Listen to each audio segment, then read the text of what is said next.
이 세상에는 두 부류의 사람이 있습니다. 자신이 하나님께로부터 난 자라는 사실을 인정하는 사람과 그렇지 않은 사람입니다. 그러니까 유신론자와 무신론자가 있다는 것입니다. 다시 말해 유신론자와 유물론자가 있다는 것입니다. 유물론자들은 우리 눈에 보이고 들리고 느껴지고 손에 잡히는 것이 이 세상의 전부라고 믿는 자들입니다. 다시 말해 눈에 보이는 물질이 전부라고 믿기 때문에 유물론자라고 하는 것입니다. 사람은 이렇게 어떤 눈으로 바라보느냐에 따라 사물의 의미와 해석을 달리하게 됩니다. 유물론자들은 인간에게 있어 물질, 즉 돈이 거의 전부라고 보는 시각입니다. 그렇기 때문에 이 돈이 한쪽으로 쏠리는 것을 놓고 참을 수 없어 하는 것입니다. 그래서 공평한 제도가 필요하다는 것입니다. 그러면 그렇게 물질을 공평하게 나누는 정치체계인 공산주의 유물론 제도가 성공했습니까? 실패했습니다. 물질을 공평하게 나누는 제도를 운용하라고 지도자를 세워놓았더니 그 지도자가 자기 배만 채우고 있는 겁니다. 그러니까 제도는 좋은데 그 제도를 운용하는 사람이 문제였습니다. 권력을 잡더니 그 사람 속에 부정부패와 타락이 하늘을 찌르는 것입니다. 그것이 바로 공산주의 사회의 패착이 되어 무너지고 말았습니다. 그런데도 아직 유물론자들은 여전히 물질이 전부라고 여기기 때문에 어떻게 하든 물질을 통해 인간의 행복과 문제를 해결을 해보고 싶어 하는 것입니다.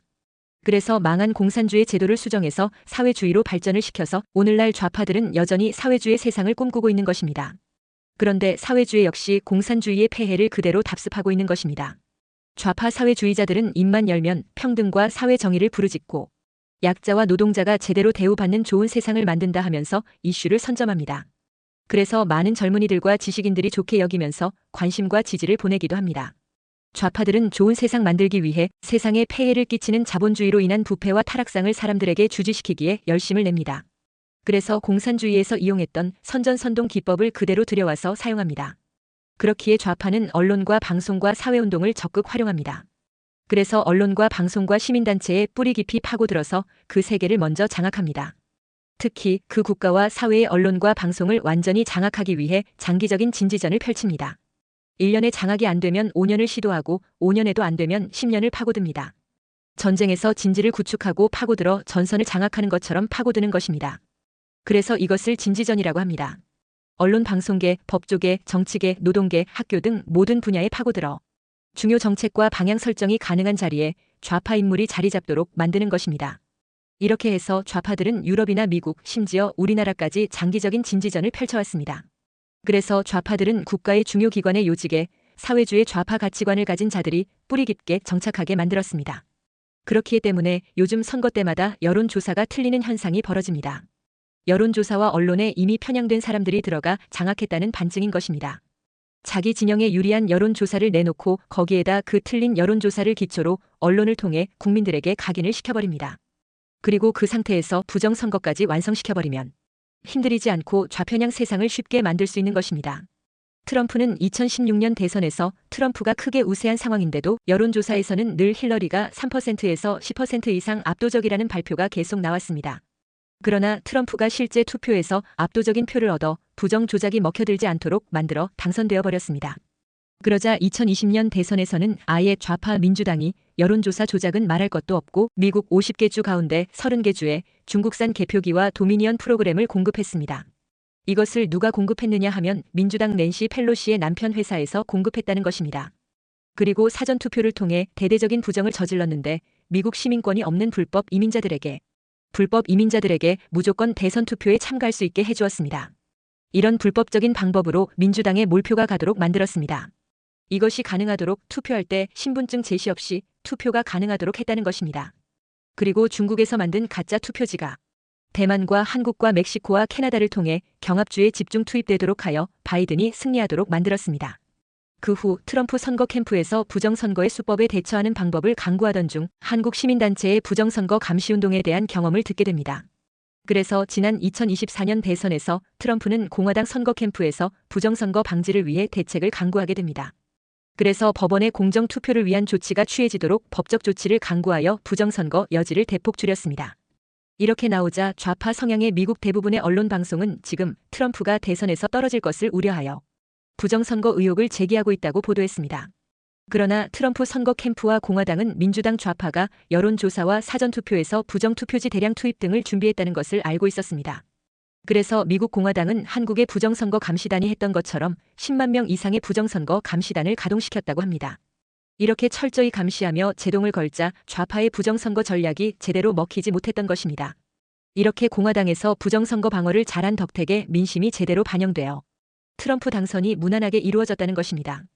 우파가 부패하고 타락하는 일이 많습니다. 그러나 좌파라고 딱히 깨끗한 것도 아닙니다. 좌파가 겉으로는 공정하고 깨끗한 것 같은 프레임으로 포장을 잘합니다. 그러나 그 속에는 사악하고 부패 타락한 일들을 조직적으로 스스럼 없이 자행하는 집단입니다. 유물론 사고 구조를 가졌기 때문에 그게 가능한 것입니다. 그런데 우리나라 4.10 국회의원 선거에서는 선관위의 부정선거 구멍들이 너무도 많았습니다. 그래서 시민단체가 그것을 집권당에 알렸으나 그들은 그것을 사전에 개혁하거나 막아내지 못했습니다. 무능한 집권당과 정치인들로 인해 오늘날 혼란을 빚어내고 말았습니다. 부정선거를 대처하는 노력에 관한 한 미국 공화당을 배워야 합니다. 중국은 부정선거 개표기와 프로그램으로 반미 친중 정권 창출을 위해 전 세계 국가에 영향력을 끼치고 있습니다. 트럼프가 집권하면 이 부정선거에 대한 대대적인 수사와 함께 개혁을 할 것으로 보여집니다. 하나님이 없는 유물론 가치관을 가진 자들은 목적을 위해서는 얼마든지 양심을 무시할 수 있는 사고를 가졌습니다. 현실을 직시하고 바른 개혁이 일어나도록 기도해야 합니다. 첫째, 정말로 하나님께로부터 은혜를 입어 예수 믿고 구원받은 사람은 주를 배반하여 사망의 길로 가는 죄는 범하지 않습니다. 그래서 본문 18절에 하나님께로부터 난 자는 다 범죄하지 아니하는 줄을 우리가 아노라. 하나님께로부터 나신 자가 그를 지키심에 악한 자가 그를 만지지도 못하느니라 했습니다. 하나님께로부터 난 자는 다 범죄하지 않는다고 하면서 그 이유를 하나님께로부터 나신 자가 그를 지키심에 악한 자가 그를 만지지도 못하느니라 했습니다. 이 말씀을 처음 들으면 조금 의아해할 수 있습니다. 왜냐하면 예수 믿는 사람도 가끔 죄에 빠지기 때문입니다. 그런데 만약 예수 믿는 사람이 범죄하면 그 사람은 하나님께로부터 나신 자가 아니라는 것일까요? 그러니 좀 의아한 것입니다.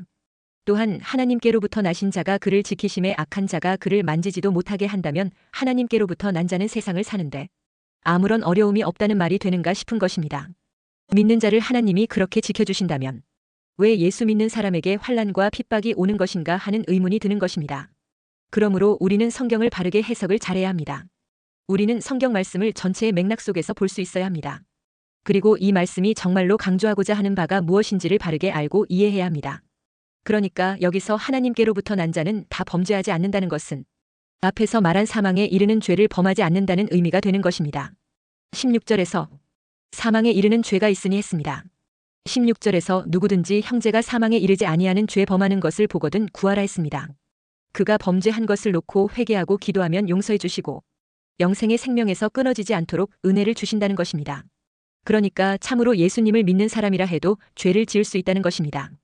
그렇다면 왜 하나님께로부터 난 자는 죄를 짓지 않는다고 말씀하고 있는 것입니까? 이 말씀은 사망에 이르는 죄, 즉 적극적으로 하나님에 대적하고 완전히 믿음을 배반하고 죽음의 길로 가는 배교의 죄를 짓지 않는다는 의미인 것입니다. 하나님께로부터 난 믿음으로 예수 믿고 구원받은 자는 죄를 지어도 회개하여 용서받게 됩니다. 그리고 새롭게 되어 점점 변화되어 가는 성화의 길을 간다는 것입니다. 이것을 가리켜 신학적으로 성도의 견인이라고 합니다. 여기서 견인의 문자적인 뜻은 굳게 참고 견딘다는 뜻이지만 신학적인 의미는 하나님께서 끝까지 책임지고 견디게 하시고 참고 기다려주시며 천국까지 안전하게 데려가 주신다는 뜻입니다. 그러니까 하나님께로부터 난 자로서 진짜 구원받은 사람은 죄를 지어도 죄를 회개하여 해결하고 이기도록 인도받는다는 것입니다. 그렇게 하나님께서 은혜로 이끌어 가시기 때문에 악한 자가 자꾸 건드려 실족시켜 지옥으로 끌고 가려고 해도 하나님께서 저를 붙드시기 때문에 악한 자는 저를 만지지도 못한다는 것입니다. 물론 때때로 사단이 믿는 자들을 괴롭히기도 하고 심지어 사단의 세력에 의하여 순교를 당하는 경우도 있습니다. 욥은 아무 까닭 없이 사단에 의하여 엄청난 고난을 당했습니다. 그런데 하나님께로부터 나신 자이신 예수님이 지키심으로 사탄이 감히 우리를 만지지도 못한다고 하니 이것도 조금은 의아할 수도 있습니다. 그러나 이 말씀도 사단이 우리에게 육체적, 물질적, 정신적으로는 고통을 줄 수는 있지만 믿는 자의 영혼을 완전히 유린하여 궁극적으로 지옥으로 끌고 갈 수는 없다는 말씀인 것입니다. 마귀가 자기 뜻대로 우리를 지옥으로 끌고 가는 일에 대해서는 만지지도 못할 일이라는 것입니다. 그러니까 진정으로 믿는 하나님의 자녀는 결코 완전한 죄의 나락 속으로 떨어지게 만들 수는 없다는 것입니다. 물론 부분적으로 잠깐 동안 여러 가지 이유로 마귀에게 도전도 받고 시험도 받고 심지어 환난과 핍박 가운데도 처하여 어려움을 겪을 수는 있습니다. 그러나 그것도 그렇게 두려워할 것은 아닌 것입니다. 그것을 그렇게 심각하게 근심 걱정하고 염려할 일은 아니라는 겁니다. 다 지나가는 것입니다. 결국 하나님께서 우리에게 힘 주시고 능력 주시고 지혜를 주셔서 이기게 하시는 것입니다. 그것을 믿어야 합니다. 감히 사탄이 우리를 어찌하지 못하게 하시는 겁니다. 이에 대한 확신을 갖고 두려워하지 말라는 것입니다. 그래서 예수님은 요한복음 10장 28절에 내가 그들에게 영생을 주노니 영원히 멸망하지 아니할 것이요 또 그들을 내 손에서 빼앗을 자가 없느니라 했습니다. 또 로마서 8장 37절에서는 그러나 이 모든 일에 우리를 사랑하시는 이로 말미암아 우리가 넉넉히 이기느니라 했습니다. 그리고 오늘 본문 4절에는 무릇 하나님께로부터 난 자마다 세상을 이기느니라. 세상을 이기는 승리는 이것이니 우리의 믿음이니라 했습니다. 그러므로 예수 믿고 구원받은 주의 백성들은 죄나 마귀의 역사를 얼마든지 이길 수 있기 때문에 넘어지면 다시 회개하고 일어서라는 것입니다. 그리고 말씀과 기도와 성령으로 무장하여 모든 어둠의 세력을 넉넉히 물리치고 승리의 기쁨을 누리며 살아가라는 것입니다. 그런 의미에서 18절에 하나님께로부터 난 자는 다 범죄하지 아니하는 줄을 우리가 아노라. 하나님께로부터 나신 자가 그를 지키심에 악한 자가 그를 만지지도 못하느니라 한 것입니다. 둘째, 예수 믿고 거듭난 성도는 자신이 지금 어디에 속해 있는지를 안다고 말씀합니다. 본문 19절에 또 아는 것은 우리는 하나님께 속하고 온 세상은 악한 자 안에 처한 것이며 했습니다. 거듭난 사람은 자신이 어디에 속했는지 안다고 말씀하고 있습니다. 거듭난 우리는 범죄하지 않는 삶을 살기를 간절히 원하지만 그러나 우리 몸은 여전히 구원받기 전에 살던 사탄에게 속한 악한 세상에서 범죄의 유혹을 받으며 산다는 것입니다. 그렇다면 이처럼 악한 세상에서 성도들은 어떻게 살아야 합니까? 우리는 하나님께 속한 자들입니다. 그러나 현실은 마귀가 왕노릇하는 악한 세상에서 살아가고 있습니다. 그러나 하나님의 자녀된 성도는 이미 세상을 이기신 예수님에 대한 신뢰를 갖고 세상과 영적 싸움하며 살아가는 자들인 것입니다. 그러므로 우리는 예수님 안에서 늘 근신하고 깨어 있어야 합니다. 그래서 베드로전서 5장 8절 9절에 근신하라 깨어라. 너희 대적 마귀가 우는 사자같이 두루다니며 삼킬 자를 찾나니 너희는 믿음을 굳건하게 하여 그를 대적하라. 이는 세상에 있는 너희 형제들도 동일한 고난을 당하는 줄을 알미라 했습니다. 하나님의 자녀는 세상을 살아갈 때 세상이 주는 죄의 유혹과 육신의 정욕에 대한 시험을 대적하며 사는 자들입니다. 우리는 소속이 악한 자 안에 처한 이 세상이 아니라 하나님의 나라에 속했기 때문입니다. 그런데 그렇다고 성도들이 이 세상과 하나님 나라를 분리해서 세상을 포기하며 살아야 한다는 것은 아닙니다. 그렇게 염세적으로 사는 것은 하나님의 뜻이 아닙니다. 인간의 욕심 때문에 세상은 부패하고 하나님을 대적하는 일을 많이 합니다. 그러면 그 세상에서 성도는 그리스도의 향기와 함께 의롭게 되도록 변화의 바람을 일으켜 하나님께 영광을 돌려드려야 하는 것입니다. 세상이 악하다고 세상을 포기해서는 안 되는 것입니다.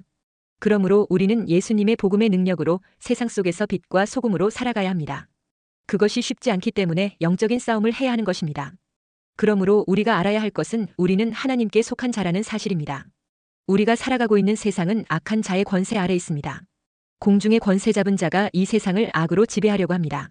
그러기에 우리는 악한 세상 속에서 하나님의 소유된 백성으로 구별되어 하나님께 속한 자로 살아가고 있는 것입니다. 이 세상은 악한 자에게 속했고 우리는 하나님께 속한 자이기 때문에 하나님께 속한 우리는 이 세상을 따라 살아서는 안 됩니다. 이 세상의 방식대로 살아서도 안 됩니다. 우리는 하나님께 속한 자들이기 때문에 하나님의 방법과 하나님을 닮는 삶을 살아야 합니다. 그래서 사도 바울은 우리에게 이렇게 권면합니다. 로마서 12장 2절에 너희는 이 세대를 본받지 말고 오직 마음을 새롭게 함으로 변화를 받아 하나님의 선하시고 기뻐하시고 온전하신 뜻이 무엇인지 분별하도록 하라 했습니다. 그러니까 우리는 이 세상을 본받아서는 안 됩니다. 또 세상의 방식으로 살아서도 안 됩니다. 하나님 나라의 백성이 된 우리는 하나님 나라의 법에 따라 살아야 합니다. 하나님 나라의 백성이 그 나라의 법을 따라 살기 위해서는 하나님의 말씀을 알아야 합니다. 하나님의 말씀대로 사는 것이 하나님 나라의 법을 따라 사는 것입니다. 세상은 우리에게 출세하라고 말합니다. 출세해야 행복하다고 속삭입니다. 그러나 성경은 우리에게 출세가 목표가 아닐 뿐만 아니라 출세가 행복을 보장해주는 것이 아니라고 알려줍니다. 큰 사람이 되고 싶거든 다른 사람을 섬기는 사람이 되어야 한다고 말씀하고 으뜸이 되고 싶거든 다른 사람의 종이 되어야 한다고 말씀합니다. 마가복음 10장 43절 44절에 너희 중에는 그렇지 않을지니 너희 중에 누구든지 크고자 하는 자는 너희를 섬기는 자가 되고 너희 중에 누구든지 으뜸이 되고자 하는 자는 모든 사람의 종이 되어야 하리라 했습니다. 출세는 세상의 방법이고 섬김은 성경의 방법입니다. 세상은 우리에게 재물을 많이 쌓아야 한다고 가르칩니다. 돈이 많아야 사람들로부터 무시당하지 않고 돈이 많아야 노후가 행복하다고 말합니다. 그러나 성경은 돈으로 행복을 살 수 있는 것이 아니라고 가르쳐줍니다. 오히려 베풀고 나누는 것이 하나님의 축복을 누리는 길이라고 말씀합니다. 누가복음 6장 38절에 주라 그리하면 너희에게 줄 것이니 곧 후히 되어 누르고 흔들어 넘치도록 하여 너희에게 안겨주리라. 너희가 헤아리는 그 헤아림으로 너희도 헤아림을 도로 받을 것이니라 했습니다. 혹시 부자로 살고 싶으십니까? 그러면 많이 베풀고 나누시기 바랍니다. 세상은 베풀고 나누면 가난해진다고 가르치지만 성경은 베풀고 나눌 때에 하나님께서 우리에게 넘치도록 채워주신다고 약속하고 있습니다. 지금 가진 것이 별로 없어도 내게 있는 작은 것을 나누시기 바랍니다. 지금 있는 작은 것을 나누지 못하면 큰 것이 주어져도 나누지 못합니다. 그러기에 하나님께서는 작은 것을 나누지 못한 사람에게는 큰 것을 주시지 않습니다. 줘봐야 가치 있게 사용하지 못하기 때문입니다. 부유하게 살고 싶으시다면 많이 나누고 베푸시기 바랍니다. 세상은 우리에게 내 권리를 포기하지 말라고 가르칩니다. 그러나 성경은 우리에게 남을 위하여 내 권리를 포기할 줄 아는 삶을 살라고 가르칩니다. 예수님께서 말씀하십니다. 마태복음 5장 39절 41절에 나는 너희에게 이르노니 악한 자를 대적하지 말라. 누구든지 내 오른편 뺨을 치거든 왼편도 돌려대며 또 너를 고발하여 속옷을 가지고자 하는 자에게 겉옷까지도 가지게 하며 또 누구든지 너로 억지로 오리를 가게 하거든 그 사람과 심리를 동행하고 했습니다. 세상은 우리에게 자기 권리를 지키고 자기 권리를 찾아먹는 것이 똑똑하다고 말하지만 예수님은 세상의 그런 지혜에 대해서는 미련한 자가 되고 바보가 되라고 하십니다. 우리가 세상에서 하나님의 말씀을 따라 살게 되면 바보처럼 보일 것입니다. 그러나 하나님의 영광을 위해서 바보처럼 사는 것이 복입니다. 우리는 하나님께 속한 사람들입니다. 세상에 속한 사람이 아닙니다. 세상 방식대로 사는 사람들이 아니라 하나님께 속하여 하나님의 방식대로 살아가는 사람들입니다. 우리는 지금까지 세상 방식대로 살아야 성공하고 출세하고 행복하다는 생각을 세뇌받았습니다. 그래서 세상 방식을 거부하면 망할 것 같은 두려움이 몰려옵니다.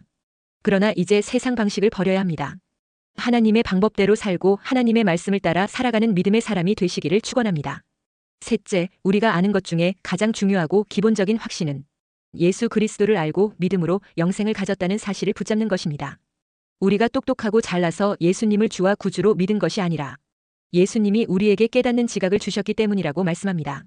그래서 본문 20절에 또 아는 것은 하나님의 아들이 이르러 우리에게 지각을 주사 우리로 참된 자를 알게 하신 것과 또한 우리가 참된 자 곧 그의 아들 예수 그리스도 안에 있는 것이니 그는 참 하나님이시요 영생이시라 했습니다. 그러니까 예수 믿는 것은 나의 선택이라기보다 은혜입니다. 은혜가 없는 사람은 믿을 수 없는 것입니다. 에베소서 4장 18절에 그들의 총명이 어두워지고 그들 가운데 있는 무지함과 그들의 마음이 굳어짐으로 말미암아 하나님의 생명에서 떠나 있도다 했습니다. 여기서 총명은 생각하는 능력, 진리를 깨닫고 이해하는 마음을 말합니다. 그런데 이 지각과 총명이 어두워지면 말씀을 들어도 바르게 듣지 못하고 왜곡해서 듣습니다. 진리를 진리로 받아들이지 못합니다. 죄를 지적당하면 아파하고 회개하지 않고 오히려 원한을 품고 떠나갑니다. 이것이 총명이 어두워진 상태입니다. 그래서 총명이 어두워진 자는 결국 하나님의 생명에서 떠나 있도다 했습니다. 예수님은 참 하나님이고 영생이 되십니다. 이 하나님의 아들인 예수님을 믿는 믿음이 없는 사람은 세상에 속한 사람입니다. 그리고 본문 21절에 자녀들아 너희 자신을 지켜 우상에게서 멀리하라 했습니다. 우상에는 직접적인 우상과 간접적인 우상이 있습니다. 직접적인 우상들은 사람이나 짐승, 곤충이나 형상을 만들어 섬기거나 제사하는 행위를 말합니다. 그런데 간접적인 우상이 훨씬 더 우리에게 파고 들어옵니다. 즉 직접적인 종교적인 행위가 아니라도 하나님보다 더 중요시하고 우선시 여기는 모든 것이 우상이 됩니다. 골로새서 3장 5절에 그러므로 땅에 있는 지체를 죽이라 곧 음란과 부정과 사욕과 악한 정욕과 탐심이니 탐심은 우상 숭배니라 했습니다. 탐심이 우상 숭배가 되는 것은 예수님 말씀처럼 그것을 주인처럼 섬기고 추구하기 때문입니다. 마태복음 6장 24절에 한 사람이 두 주인을 섬기지 못할 것이니 혹 이를 미워하고 저를 사랑하거나 혹 이를 중히 여기고 저를 경히 여김이라. 너희가 하나님과 재물을 겸하여 섬기지 못하느니라 했습니다. 물질이든 사람이든 명예이든 권력이든 세상 즐거움이든 직장이든 국가이든 그 어떤 것이라도 하나님보다 위에 두고 우선순위에 둔다면 그게 하나님 위에 있게 되는 것이므로 결국 우상 숭배와 같은 죄가 되는 것입니다. 우리가 영원한 영생에 소망을 둔 성도라면 일시적인 세상 정욕과 쾌락과 탐심에 빠지는 자가 되지 말아야 한다는 것입니다. 그런데 우리가 영생에 관심이 있다고 하면서 오늘을 사는 것에 집착하다가 현실적 축복과 안정된 삶에 몰두하기 쉽습니다. 그렇게 되면 말씀과 예배와 은혜의 자리를 등한히 하게 됩니다. 그렇게 하게 되면 하나님의 사랑을 잃어버리고 세상의 탐심 우상에 빠지게 되는 것입니다. 주를 믿노라고 하는 성도들 중에 많은 이들이 영적인 일에 관심을 잘 보이지 않습니다. 그러다가 환난 핍박 어려움이 오면 예배의 자리마저 잘 챙기지 않습니다. 그 결과 하나님과의 사귐에 장애가 오게 됩니다. 그래서 영적인 힘을 잃게 되고 하나님에 대한 사랑이 식어집니다. 마치 호세아 선지자의 아내 고멜처럼 세상으로 흘러가 변질되는 것입니다. 그러므로 성도는 세상 탐심과 정욕 우상을 경계해야 합니다. 그렇지 않으면 마귀는 우리에게서 영적인 관심을 흐트러뜨리고 하나님과의 관계를 훼손시켜 하나님의 집을 떠나 세상 길거리를 배회하는 인생이 되게 만드는 것입니다. 그것이 바로 세상 정욕과 탐심 우상에 빠지는 것입니다. 세상을 향한 우상에 빠지는 것은 하나님에 대한 사랑에 금이 간 것입니다. 그래서 사도 요한은 성도에게 있어 하나님과의 교제와 사랑에 대한 부분을 강조하고 있는 것입니다. 하나님 아버지와 그 아들 예수 그리스도를 알고 사랑하며 믿는 하나님의 사람으로 살게 되시기를 주의 이름으로 축원합니다.